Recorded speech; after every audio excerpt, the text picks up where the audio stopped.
Nuestro Nuevo Testamento, capítulo 15. La Iglesia Gentil y la obra misionera de Pablo. Hechos 11:19 al 15:35.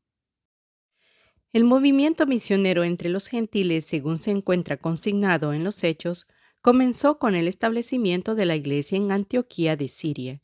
La fundación de esta iglesia fue parte de la repentina expansión que tuvo lugar en el periodo de transición.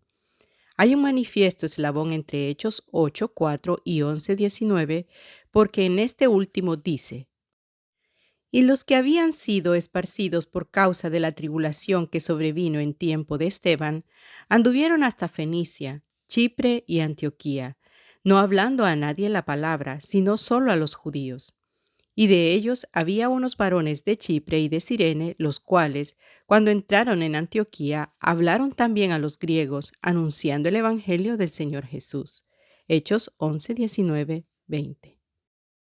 Los creyentes chipriotas y cirenenses que predicaron en Antioquía, dejando el procedimiento exclusivo que habían seguido sus compañeros, predicaron a los gentiles griegos. El comentario que Lucas hace aquí indica que al relatar el periodo de transición, insistió más en los métodos excepcionales que en los que ordinariamente se usaban en la predicación. Antioquía, que fue evangelizada en ese periodo, fue caso tan excepcional que se convirtió en el manantial de una empresa misionera enteramente nueva. La Iglesia de Antioquía. La ciudad de Antioquía fue fundada por Seleuco Nicanor en 300 a.C. Bajo el imperio de los primeros reyes seleucidas, se engrandeció rápidamente. La ciudad originalmente tuvo una población totalmente griega, pero en tiempos posteriores los sirios colonizaron extramuros y fueron asimilándose a la ciudad a medida que ésta crecía. El tercer elemento de la población fue judío, muchos de los cuales eran descendientes de colonos traídos de Babilonia. Poseían iguales derechos que los griegos y mantenían su propio culto en la sinagoga. Bajo el gobierno romano, Antioquía prosperó porque era la entrada militar y comercial de Oriente, considerándose solo inferior en tamaño a Roma y a Alejandría. No se sabe el año en que se fundó la iglesia de Antioquía. Aparentemente tuvo lugar no mucho después de la muerte de Esteban, probablemente entre los 33 al 40 después de Cristo. Debió necesitarse algún tiempo para que la iglesia alcanzara la suficiente importancia en número y carácter y atrayera la atención de la iglesia de Jerusalén. Nombraron a Bernabé para visitar a Antioquía y él trabajó allí por un tiempo indeterminado, yendo luego a Tarso para rogar a Pablo que se convirtiera en su ayudante. Trabajaron juntos por casi un año después, antes de que Agabo profetizara del hambre que había de venir en los días de Claudio. La implicación del texto es que la profecía fue dada antes de la ascensión de Claudio, que tuvo lugar el año 41 después de Cristo, y que el hambre vino después de esta fecha. Tenemos otra nota cronológica en la referencia que se hace a Herodes Agripa, que murió el año 44 después de Cristo. Probablemente el trabajo de Antioquía comenzó cerca del año 33 después de Cristo al 35 después de Cristo. Si el subsidio tuvo lugar cerca del 44 después de Cristo, Bernabé debió haber comenzado su relación con Antioquía cerca del 41 después de Cristo, lo que significaría que Pablo entró a la escena el año 42 después de Cristo. Versitas bíblicas en el libro. Aunque esta cronología no puede considerarse como definitiva, se acomoda muy bien con los movimientos que conocemos de Pablo. Si se convirtió en el año 31 después de Cristo o hasta el 32 y pasó 3 años en la región de Damasco, pudo haber vuelto a Jerusalén antes del 35 después de Cristo. Si pasó 1 año o 2 en Jerusalén antes de partir para Tarso, pudo haberse ocupado predicando en Tarso y en Cilicia durante 5 años antes de que Bernabé lo persuadiera a unirse con él en la nueva empresa. Parece muy largo este silencio, pero el que guarda Lucas en otras materias igualmente interesantes demuestra que en este caso no es excepcional. Versitas bíblicas en el libro. La iglesia de Antioquía fue importante porque tiene ciertos rasgos distintivos. Primero, era la madre de todas las iglesias gentiles. La familia de Cornelio apenas podría considerarse como iglesia en el mismo sentido en que el nombre conviene al grupo de Antioquía, puesto que no dejaba de ser una familia en vez de una congregación general. De Antioquía salió la primera misión reconocida para el mundo no evangelizado. En Antioquía comenzó la primera controversia sobre la posición de los gentiles cristianos. Era un centro de reunión para los dirigentes de la iglesia. En una ocasión o en otra se relacionaron con ella Pedro, Bernabé, Tito, Juan Marcos, Judas Barsabás, Silas y, si el texto occidental es correcto, también el autor de los Hechos, todos los cuales tuvieron nexos con esta iglesia. Es digno de notarse que todos estos personajes estaban empeñados en la misión a los gentiles y se mencionan tanto en las epístolas de Pablo como en los Hechos. Los evangelios escritos pueden haberse originado en Antioquía.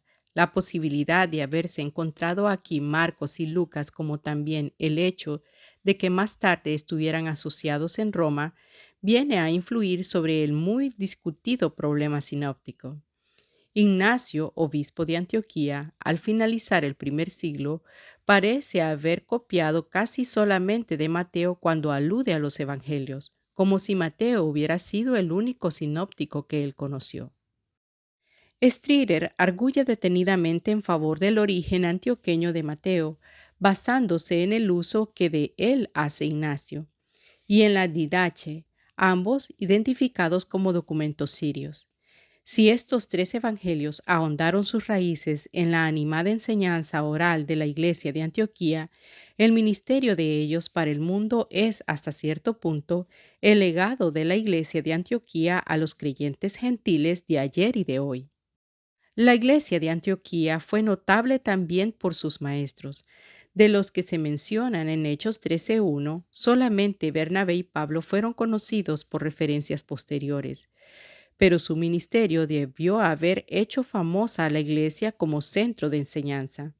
Antioquía casi eclipsó a Jerusalén como el hogar de la predicación cristiana y como el cuartel de las misiones evangelizadoras. Quizás el ascendiente de Antioquía se avivó mediante la persecución de Herodes en el año 44 después de Cristo. La iglesia de Jerusalén siempre había sido financieramente débil, puesto que muchos de los miembros pobres tenían que ser sostenidos a base de donativos. El hambre debió haberla debilitado todavía más, a pesar de los subsidios venidos de Antioquía. La persecución bajo Herodes ocasionó la muerte de Santiago, el hijo de Zebedeo, y Pedro apenas escapó con vida. El interludio de 12:1 al 24 nos da una rápida idea de la situación en Jerusalén, pero se descubre una iglesia piadosa bajo una tremenda presión en lucha por mantener su existencia. Ver citas bíblicas en el libro. El factor sobresaliente acerca de la iglesia de Antioquía fue su testimonio. Los discípulos fueron llamados cristianos primeramente en Antioquía.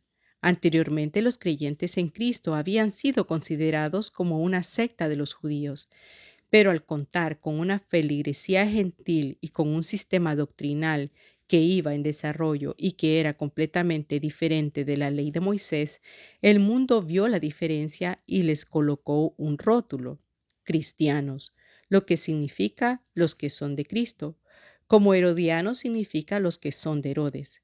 El nombre probablemente se les dio de burla, pero el carácter de los discípulos y el testimonio que daban hizo que la burla pasara a ser un muy significativo cumplido. La misión a los gentiles. Por el año 46 después de Cristo o muy cerca, la iglesia de Antioquía se había desarrollado, llegando a ser un grupo firme y activo. Eran instruidos en la fe. Su reputación estaba tan bien establecida en la ciudad que ya se les había clasificado como grupo singular con el nombre de cristianos, y habían podido despachar una comisión con subsidios, llevando la contribución de su iglesia para los que sufrían hambre en Jerusalén. Durante una época normal de adoración, llegó a Antioquía la orden de separar a Bernabé y a Saulo para un trabajo especial. Obedeciendo a esta dirección dada por el Espíritu Santo, estos dos hombres fueron consagrados por la Iglesia para su nueva tarea y salieron para cumplir su cometido. Chipre. La primera esfera de sus actividades fue Chipre, que era la tierra natal de Bernabé. La Iglesia debió haber tenido algún interés en aquella isla, puesto que los primeros evangelistas de Antioquía incluían en su número a hombres de Chipre. Bernabé y Saulo, llevando a Juan Marcos como su asistente, visitaron las sinagogas y predicaron en ellas el nuevo mensaje. En el conflicto con Elimas, disputándose la atención del procónsul, Pablo salió al frente. Reconociendo el carácter diabólico de las hechicerías de Elimas, lo reprendió públicamente y pronunció juicio sobre él.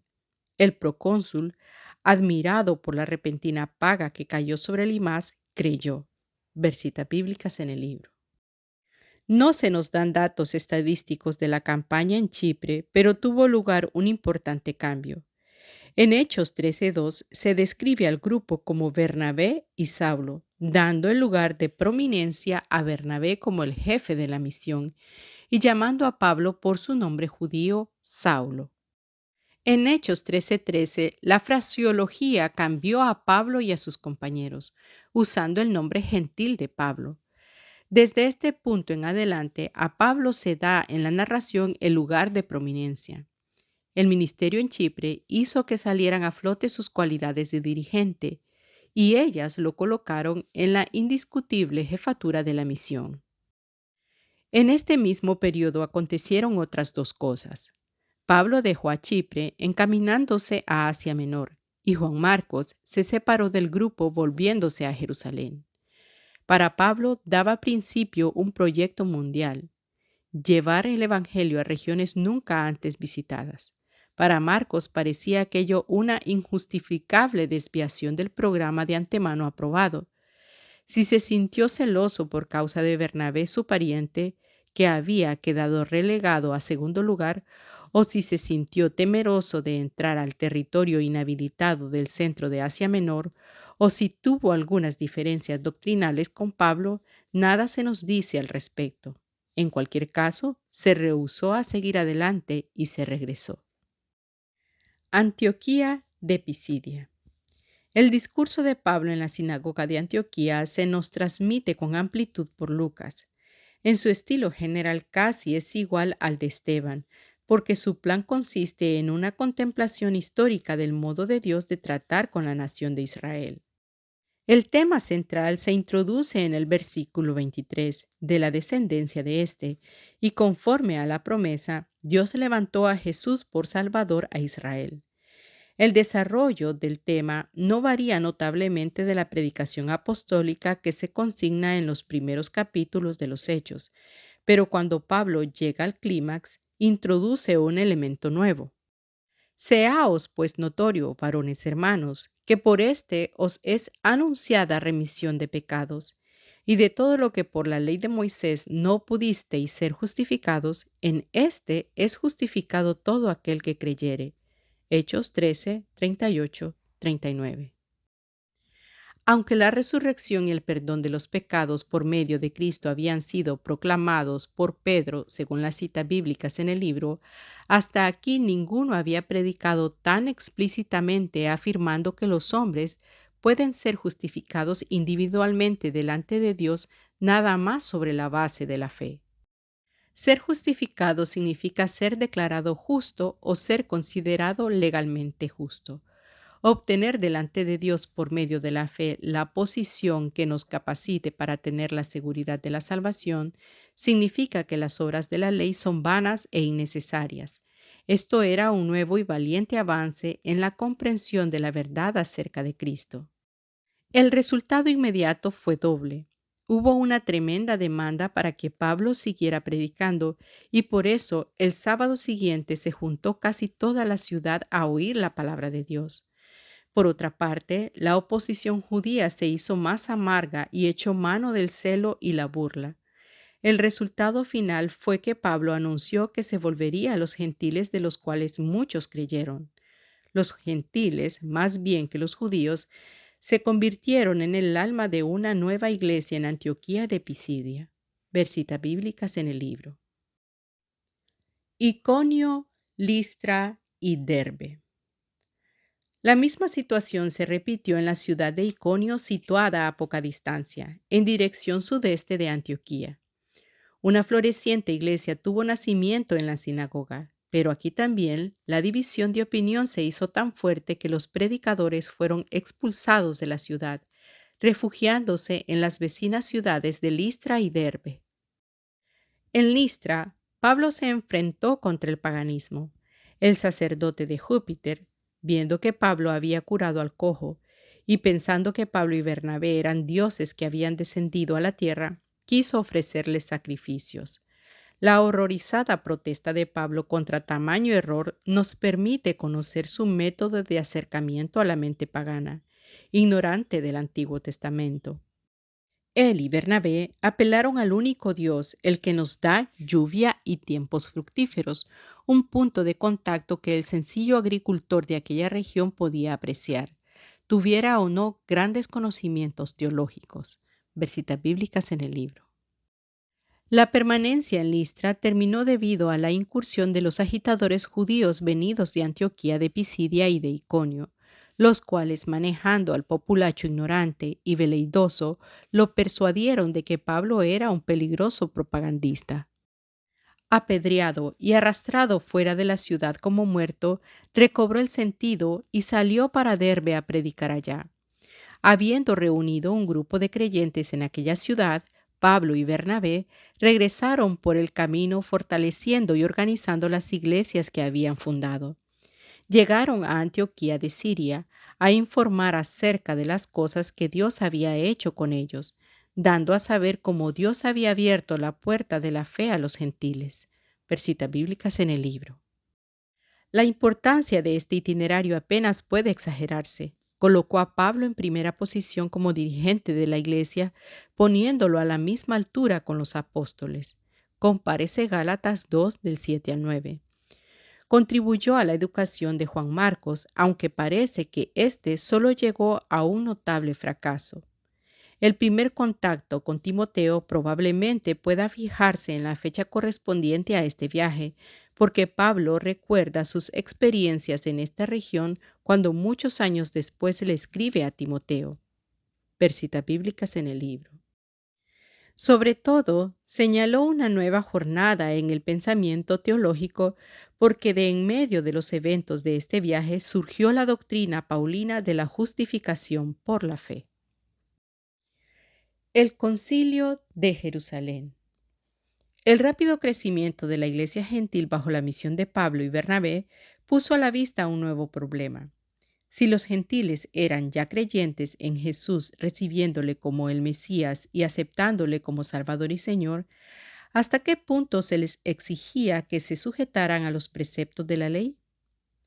El Señor Jesucristo se había colocado juntamente con su enseñanza por encima de la ley, indicando que Él era superior a Moisés y a los profetas, como un hijo es superior a los criados de su casa.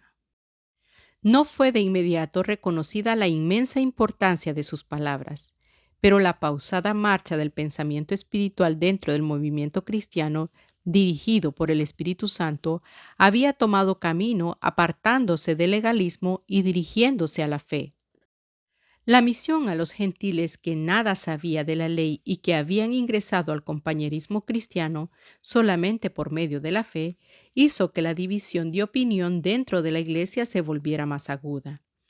El debate que Pedro sostuvo en Jerusalén con los judíos cristianos después de su visita a casa de Cornelio fue la primera señal de la tensión que se iniciaba.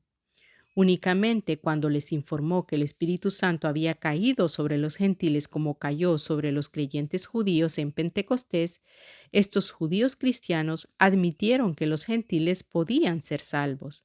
Ver citas bíblicas en el libro. Los miembros legalistas de la Iglesia de Jerusalén permanecían activos a pesar de todo. Después que Pablo y Bernabé regresaron a Antioquía e informaron del éxito de su predicación, también llegaron algunos que venían de Judea y estos enseñaban a los hermanos que si no os circuncidáis conforme al rito de Moisés, no podéis ser salvos. Para los gentiles, tal enseñanza debió tener los efectos de un choque. Ellos no habían sido criados en la ley y su experiencia espiritual a partir de su conversión era completamente satisfactoria sin la observancia de todas las ceremonias de la ley. Además, habían encontrado en Cristo la liberación del legalismo y del ceremonialismo de sus propias religiones. ¿Por qué, pues, tenían que colocarse de nuevo bajo otra esclavitud? Los judaizantes, por otra parte, arguían que la circuncisión fue establecida por la ley de Moisés como señal del pacto con Dios y que la divina voluntad la había impuesto con toda firmeza. En su aspecto histórico, era anterior a la ley de Moisés, porque Dios la había impuesto sobre Abraham como una señal del pacto que fue establecido por medio de él.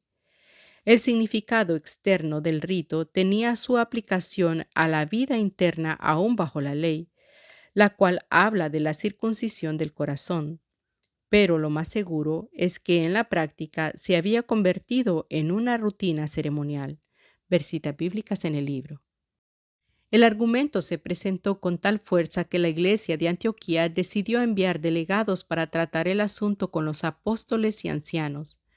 Pablo, Bernabé y algunos otros fueron a Jerusalén y la iglesia les dio la bienvenida.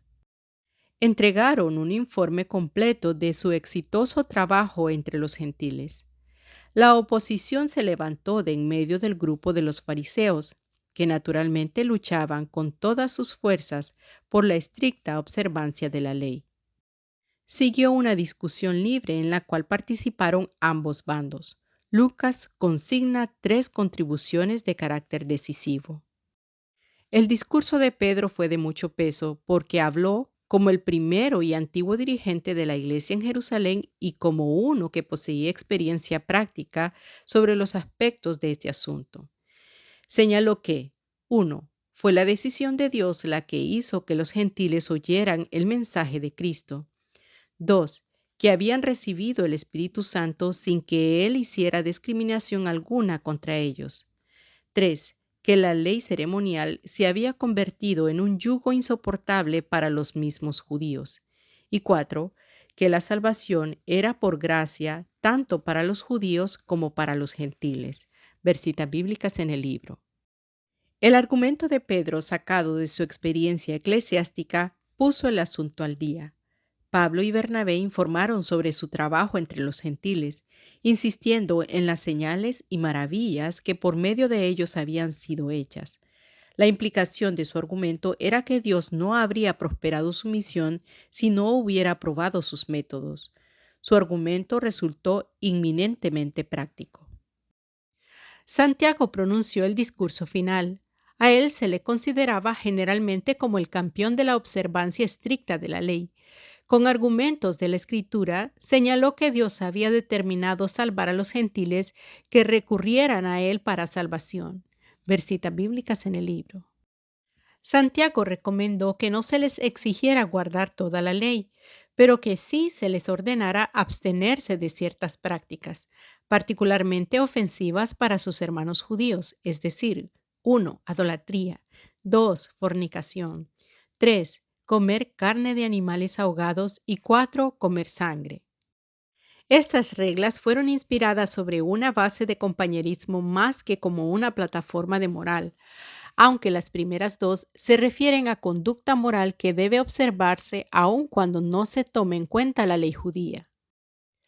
En algunos de los manuscritos de los Hechos, la tercera frase, y de ahogado, está omitida. Si es correcta esta versión, la última cláusula, y de sangre, puede interpretarse como el derramamiento de sangre por asesinato. En este caso, ya las 3 reglas tendrían carácter ético o moral, y esta reglamentación significaría que se esperaba que los gentiles se ajustaran a estas reglas que son esencialmente en un carácter moral. Santiago llamó la atención al hecho adicional de que cualquier gentil que hubiera realmente deseado aceptar el judaísmo habría encontrado sinagogas que durante generaciones habían permanecido en cada una de las grandes ciudades del imperio. En esas sinagogas habrían sido fácil que los gentiles alcanzaran el conocimiento de la ley. Esta declaración le dio fuerza a la presunción de que el mensaje cristiano, aunque en muchos aspectos era muy parecido al de la sinagoga, sin embargo tenía sus propios nuevos y distintivos rasgos. Semejante reconocimiento de parte de Santiago lo colocaba fuera de la categoría de los judaizantes que se apoyaban en su autoridad para insistir sobre la necesidad de la circuncisión. La decisión que siguió a la discusión favoreció a la recomendación de Santiago. No solamente la junta oficial, sino toda la iglesia convino en enviar delegados a Antioquía con Pablo y Bernabé, llevando acuerdo escrito acerca de las resoluciones en que habían convenido. La carta contenía algunos acuerdos muy importantes. 1. Repudiación del grupo de judaizantes, a quienes se debió la iniciación de la controversia. 2. Reconocimiento y aprobación de la conducta seguida por Bernabé y Pablo. 3. Autorización de Judas y Silas como delegados. 4. La resolución de que pareció bien al Espíritu Santo y a nosotros insistir sobre que es necesario abstenerse de la idolatría, de sangre, de ahogado y de fornicación. Versitas bíblicas en el libro. Esta resolución fue bien recibida por la iglesia de Antioquía. Judas y Silas se quedaron allí por algún tiempo participando en el trabajo y por último volvieron a Jerusalén. Pablo y Bernabé recomenzaron su trabajo de enseñanza y la paz imperó de nuevo sobre la iglesia. Versitas bíblicas en el libro. Literatura apologética. No fue la controversia sobre la circuncisión de los gentiles una mera tempestad en un vaso de agua que apenas hubiera afectado superficialmente la paz de las iglesias de Jerusalén y de Antioquía, y que hubiera quedado solucionada con unas cuantas concesiones al prejuicio judaico. El problema involucraba varias preguntas de hondo contenido que aún no estaban contestadas. ¿Cuál era el lugar de la ley en el plan de Dios? ¿Era necesaria para la salvación la obediencia a la ley además de la fe en Cristo? Si los gentiles no necesitaban guardar la ley, ¿cuál era exactamente la relación que debía existir entre salvación por la fe y la conducta moral? ¿Qué relación existía entre la fe y las obras? Estos y otros parecidos problemas se reflejan en muchos de los libros del Nuevo Testamento, que fueron escritos entre la década que corre del 50 al 60 después de Cristo, pero dos de ellos tratan de manera tan manifiesta estos asuntos que merecen el nombre de literatura apologética. La fecha en que fueron escritos todavía está a discusión. Los argumentos que usa un grupo de comentadores como prueba de una fecha temprana pueden ser usados por los de la opuesta escuela para arguir en favor de una fecha tardía. Aunque una discusión completa sobre este asunto no cabe dentro de la esfera de este libro, al tratar cada epístola expondremos las razones que hacen aceptable una fecha temprana. Esas razones representan, en todo caso, una tendencia al pensamiento estrechamente conectado con el periodo que encuentra su centro alrededor de la época del Concilio de Jerusalén. La Epístola de Santiago. La Epístola de Santiago se atribuye tradicionalmente a Santiago, el hermano del Señor, y que fue presidente del Concilio de Jerusalén. El nombre del autor aparece en la salutación y su preocupación judía se manifiesta de inmediato en el saludo dirigido a las 12 tribus de la dispersión. En toda la epístola hay muy poca referencia a la doctrina cristiana en forma sistemática. El nombre de Jesucristo aparece solamente 2 veces y hay una posible alusión a él en el 5:8. Se menciona la sinagoga como el lugar de reunión más bien que la iglesia. Las ilustraciones están tomadas del Antiguo Testamento y otras veces de la vida rural. En estilo y en contenido, la epístola de Santiago tiene una admirable similitud con las enseñanzas de Jesús, particularmente con el Sermón del Monte. Los mismos epigrama proverbios para declarar la verdad, las mismas figuras de dicción familiares, tomadas de la vida diaria del pueblo, la misma forma certera de expresión y los mismos asuntos de discusión aparecen en Santiago. La escasa discusión que Santiago concede a la cristología, el mucho acento sobre lo moral y el evidente parecido con las enseñanzas de Jesús indican claramente que la epístola fue escrita en la época en que la Iglesia todavía se movía dentro del círculo general del judaísmo, antes de que se convirtiera en un movimiento religioso independiente. Si se objeta que la epístola está dirigida a los judíos de la dispersión, que resulta difícil que se hubieran convertido tan al principio, conviene recordar que había sinagogas en Jerusalén representativas de la dispersión en fecha tan temprana como la de Esteban, y que Santiago tuvo amplísimas relaciones con los peregrinos que cada año venían de todas partes del mundo a la celebración de las diversas fiestas.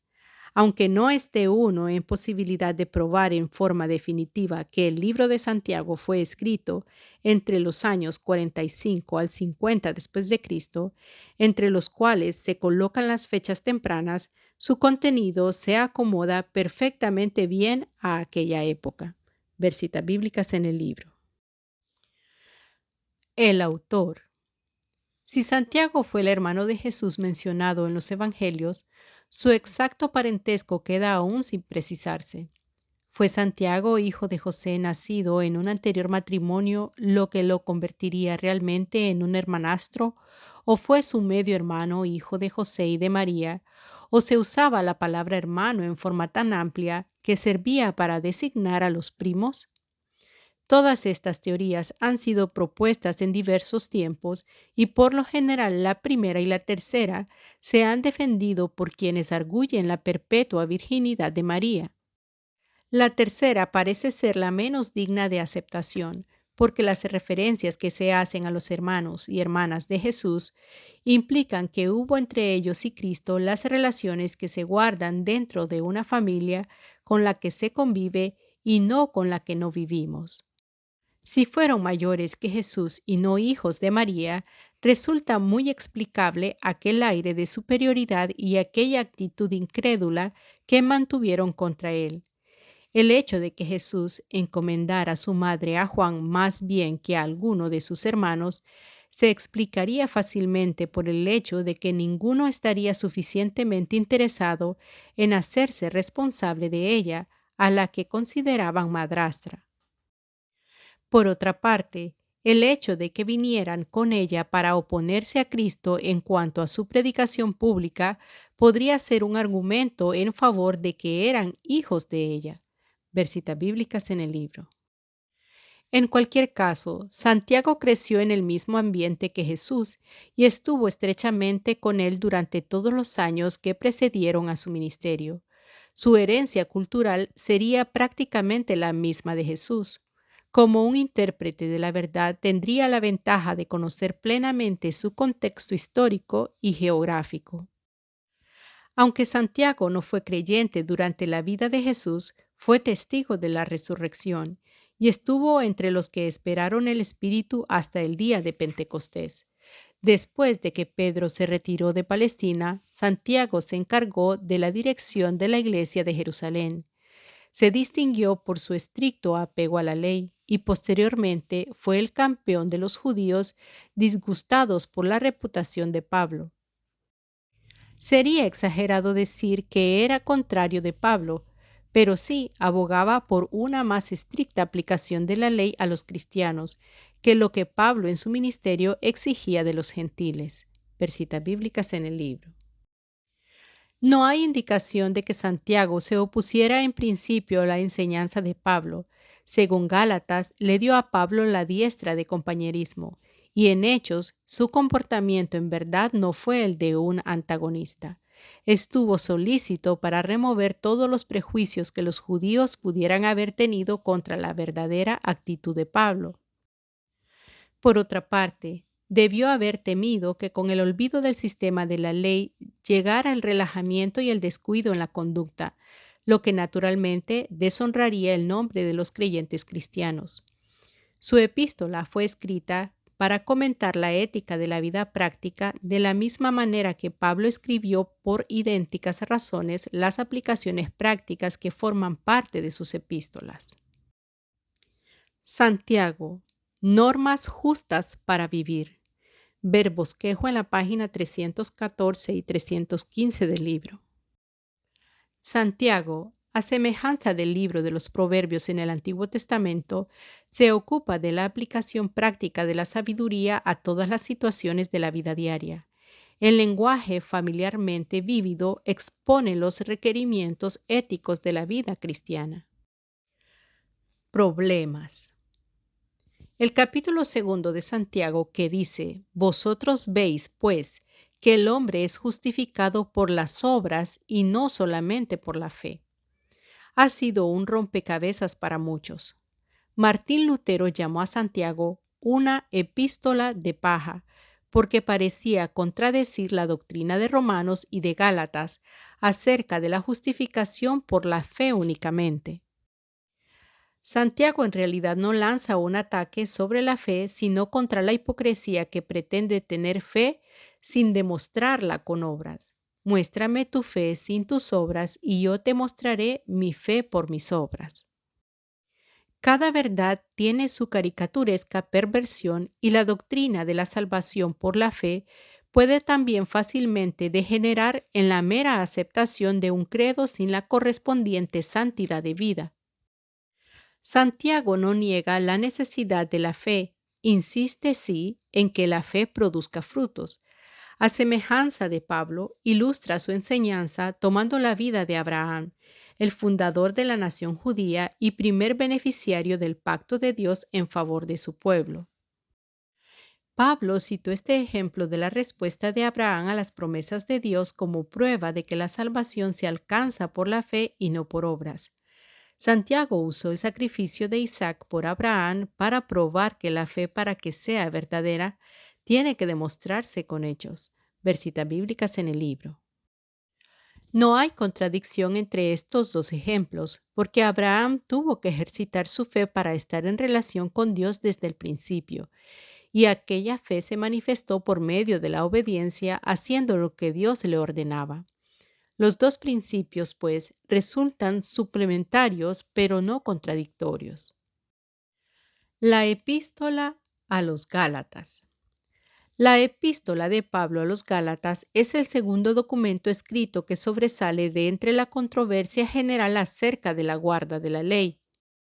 Así como Santiago se escribió desde el punto de vista de un estricto judío que dedicó todos sus esfuerzos para evitar toda apariencia de laxitud y de licencia en el uso de la libertad ética, la perfecta ley de la libertad, así la epístola a los Gálatas fue escrita por un campeón de la libertad que vio que ni los gentiles ni los judíos podían librarse de sus pecados por medio de esfuerzos propios, dedicados a guardar un conjunto de principios éticos.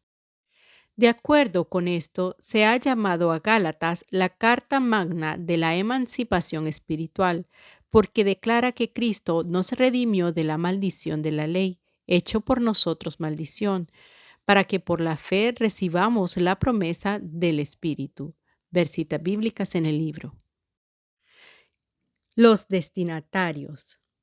Galacia es el nombre que se dio originalmente al territorio en el norte del Asia Menor Central, colonizado por los invasores galos en el siglo III a.C.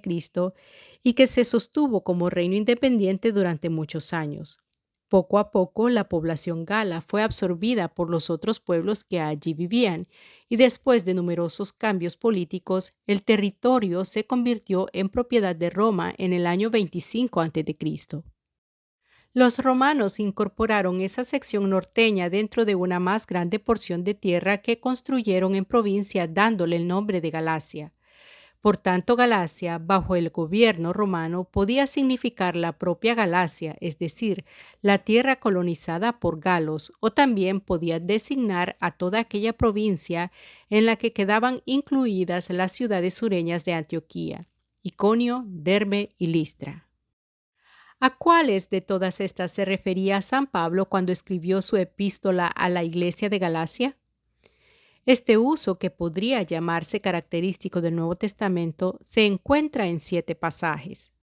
En Gálatas 1:2 y en 3:1 se dirige al pueblo de aquellas iglesias, pero no indica el lugar de su localización fuera de lo que el mismo nombre indica. En 1 de Corintios 16:1, Pablo habló de las iglesias de Galacia, de quienes pidió una contribución para los pobres que había en Jerusalén. En el mismo contexto hace referencia a Macedonia, a Acaya y a Asia, puesto que los 3 últimos nombres se refieren a provincias romanas. Lo más probable es que Galacia, de la que se habla en este contexto, también quiera decir o designar a toda la provincia. Los otros 2 pasajes que se refieren a Galacia se encuentran en los Hechos. El primero de los 2, Hechos 16:6, dice: y pasando a Frigia y a la provincia de Galacia. Esta expresión es peculiar y traducida en forma mejor significaría la región de Frigia y de Galacia, o el país frigio-gálata. Puesto que Pablo y su compañía seguían su camino hacia el occidente, el territorio frigio-gálata debió haber estado en los límites de Asia y de Misia, a donde se les ordenó que no entraran. La segunda alusión ocurre en Hechos 18:23, andando por orden la provincia de Galacia y la Frigia. Aquí se encuentran los mismos términos, pero usados en orden inverso. Quizás ambos se refieren a la zona montañosa situada en los límites de Galacia y que étnicamente era frigia. Si el uso de estos términos por Lucas y por Pablo coinciden o no con toda exactitud, ambos se refieren a la misma región encerrada dentro de los límites de la provincia romana de Galacia. El problema es este. ¿Se escribió Gálatas a las iglesias del sur de la provincia evangelizadas por Pablo y Bernabé en su primer viaje, o se escribió para el grupo de las iglesias de la Galacia propiamente dicha, iglesias que fueron fundadas durante los viajes segundo y tercero? Las últimas de estas opiniones, y que es también la más antigua, ha sido defendida por J.B. Lightfoot y por muchos otros eruditos. Se da por entendido que Pablo visitó a la Galacia propiamente dicha en su segundo viaje cuando dejó el territorio sur donde estaban Derbe, Listra e Iconio y viajó por la región de Frigia y Galacia, mencionada en Hechos 16:6. De acuerdo con esta opinión, Pablo atravesó el territorio de la vieja Galacia en donde estaban las ciudades de Pesinus, Ancira y Tabium, y finalmente llegaron a Troas después de un largo viaje.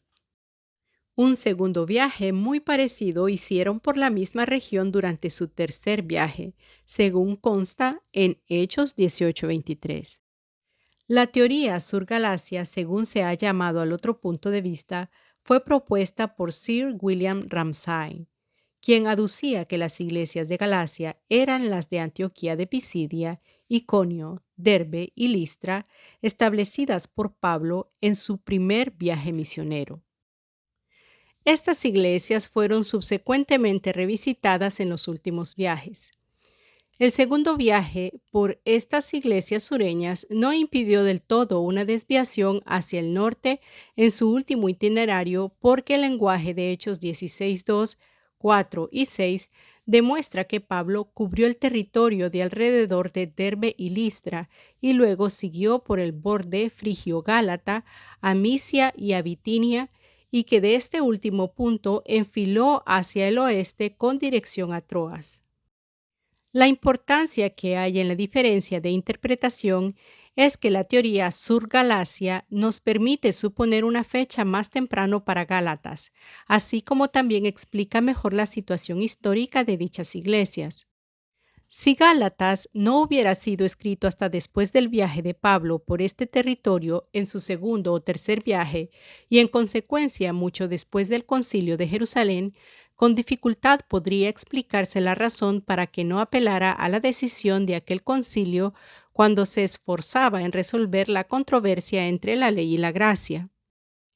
Sin inclinarnos a la opinión de que la decisión del concilio pueda considerarse como una mera concesión de la Iglesia judía a la de los gentiles, entre tanto que esta última se hallaba en capacidad para hacer sus propias decisiones, o a la opinión de que aquella resolución conciliar fuera la expresión de un dogma autoritativo, consideramos que bien podría haber sido perfectamente útil para convencer a los Gálatas de que la enseñanza de la fracción judaizante era indefendible.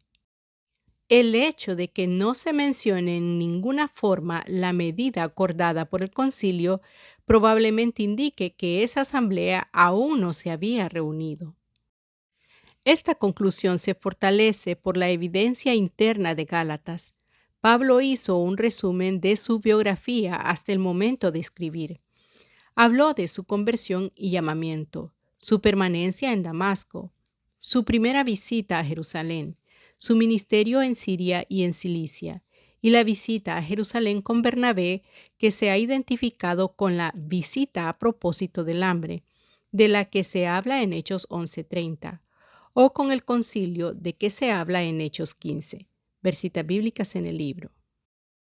Si hubiera sido este último, habría un extraño silencio en Gálatas con relación a muchos de los más importantes hechos que habrían sido magníficamente adecuados al argumento de la carta. Pero si la visita que se menciona en Gálatas 2 fue la hecha a propósito del hambre, se explicaría por qué Bernabé y Pablo se sentían con tanta libertad en la administración de la iglesia de Antioquía y por qué Pablo incluyó auxilios para los pobres en los subsecuentes viajes misioneros que realizó.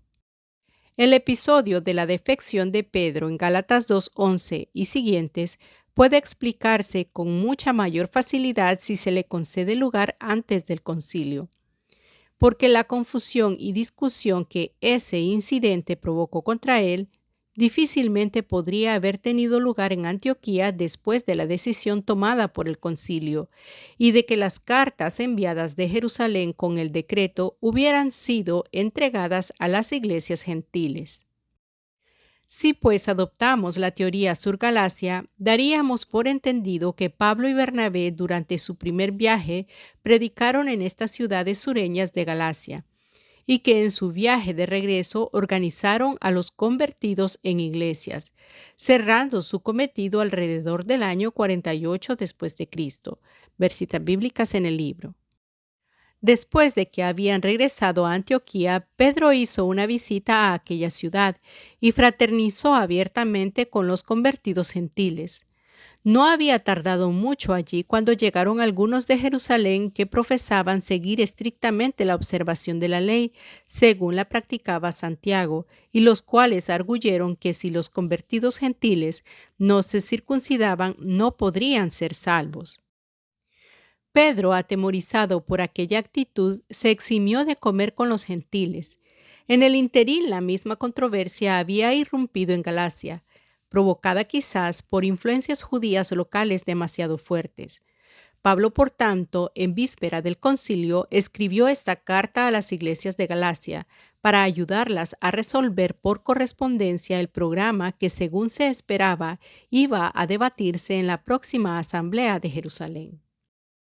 Esta conclusión encuentra buena confirmación comparando el discurso de Pedro en Hechos 15 del 7 al 11, con el argumento que campea en toda la epístola a los Gálatas. La insistencia de Pedro sobre su llamamiento y experiencia personal, sobre la argumentación teológica y sobre el desarrollo práctico de la gracia, encuentra su paralelo en el bosquejo general de Gálatas, reflejando asimismo la conversación que tuvo con Pablo según se informa en Gálatas 2. Si Gálatas puede acomodarse dentro de esta situación, ya podemos afirmar que se escribió en Antioquía, en víspera del concilio, entre los años 48 al 49 después de Cristo. No todos los eruditos concuerdan con esta solución y es admisible que contengan algunas dificultades. Los problemas cronológicos son tremendos. Si la visita a propósito del hambre con la que se ha identificado la visita consignada en Gálatas 2 del 1 al 10 tuvo lugar 14 años después del primer viaje de Pablo a Jerusalén, y si se había convertido precisamente 3 años antes, resultaría que su conversión tuvo lugar por el 31 después de Cristo. El viaje para llevar auxilios a Jerusalén no pudo haber sido mucho después del año 46 después de Cristo. Y aun cuando contáramos por años enteros las fracciones de año, el intervalo entre ese viaje y su conversión apenas alcanza a 15 años. En este caso, su conversión había ocurrido 3 años después de la crucifixión de Cristo. Si el pasaje de Gálatas 2 del 1 al 10 tiene que interpretarse como algo privado, pero relacionado con el concilio, las dificultades cronológicas y psicológicas se agudizan. El siguiente cuadro sintético proporcionará una grata y satisfactoria perspectiva del problema cronológico. Cuadro sintético de la cronología de la primera época paulina. Ver cuadro en la página 221 del libro. Gálatas no se escribió a la manera de un contemporáneo ensayo histórico. Fue una formal desaprobación contra la corrupción del Evangelio de Cristo. Los judaizantes habían insistido en oscurecer la verdad fundamentalmente cristiana de que por medio de la justificación por la fe y no por medio de las obras, pueden los creyentes en Cristo conservar la esperanza de ser hallados perfectos delante de Dios. Tan pronto como Pablo supo que aquellas enseñanzas habían comenzado a entrar en las iglesias de Galacia, robándoles su herencia de libertad, escribió la apasionada reconversión que forma el contenido de esta epístola. El acento del libro suena a batalla, abiertamente estalla con indignación, aunque no es la ira que surge de la exacerbación personal, sino la que se produce por un principio espiritual ultrajado. Si nosotros o un ángel del cielo os anunciare otro evangelio del que os hemos anunciado, sea anatema. 1:8, exclama Pablo, reprendiendo a los gálatas por haber aceptado el error legalista. Bosquejo. El orden de Gálatas es simétrico y lógico. Su bosquejo es el siguiente. Ver el bosquejo en la página 322 y 323 del libro. Evaluación. Si entre las fechas propuestas para Gálatas la más temprana es la correcta, el libro resulta el primero de todos los escritos paulinos existentes. Es el resumen de la esencia del Evangelio que yo, Pablo, predico entre los gentiles. Gálatas 2:2. En él demostró que el problema principal del hombre consiste en alcanzar una posición justa delante de Dios, puesto que de eso el hombre es incapaz por sí mismo, porque el hombre no es justificado por las obras de la ley, tiene que recibirla de otro. Cristo le ha dado esa posición por cuanto Él se dio a sí mismo por nuestros pecados para librarnos de este presente siglo malo. La dádiva de Cristo está a disposición de aquellos que ponen toda su confianza en Él, porque por la fe en Jesucristo la promesa ha sido dada a los creyentes. Versitas bíblicas en el libro. Esta posición no es únicamente una ficción legal, aplicada nada más externa o ceremonialmente, sino que se convierte en parte de la vida interna por medio de la unión con Cristo. Con Cristo estoy juntamente crucificado, y ya no vivo yo, mas vive Cristo en mí. Y lo que ahora vivo en la carne, lo vivo en la fe del Hijo de Dios, el cual me amó y se entregó a sí mismo por mí. 2:20. De este modo, la nueva vida de la salvación no puede ser una mera aplicación externa, como un bálsamo, sino una participación interna, como el alimento que se asimila. Las cartas de Santiago y de Gálatas ilustran así los aspectos del cristianismo que parecieron estar en conflicto desde su mera iniciación, aunque en realidad se suplementan recíprocamente. En Santiago hay una severa insistencia sobre la ética de Cristo, una exigencia para que la fe demuestre su realidad por medio de sus frutos. Sin embargo, Santiago, no menos que Pablo, insiste sobre la necesidad de la transformación del individuo mediante la gracia de Dios, porque dice: Él de su voluntad nos hizo nacer por la palabra de verdad, para que seamos primicias de sus criaturas. Santiago 1:18. Gálatas subraya la dinámica del Evangelio cuyo fruto es la ética. Cristo no se redimió de la maldición de la ley, hecho por nosotros maldición, para que en Cristo Jesús la bendición de Abraham alcanzase a los gentiles, a fin de que por la fe recibiésemos la promesa del Espíritu. Gálatas 3, 13, 14. Tampoco Pablo se preocupaba menos que Santiago de la ética de la vida, porque decía: solamente que no uséis la libertad como ocasión para la carne, sino servíos por amor los unos a los otros. 5:13. Estos dos aspectos de la verdad cristiana son inseparables, como los dos lados de una moneda.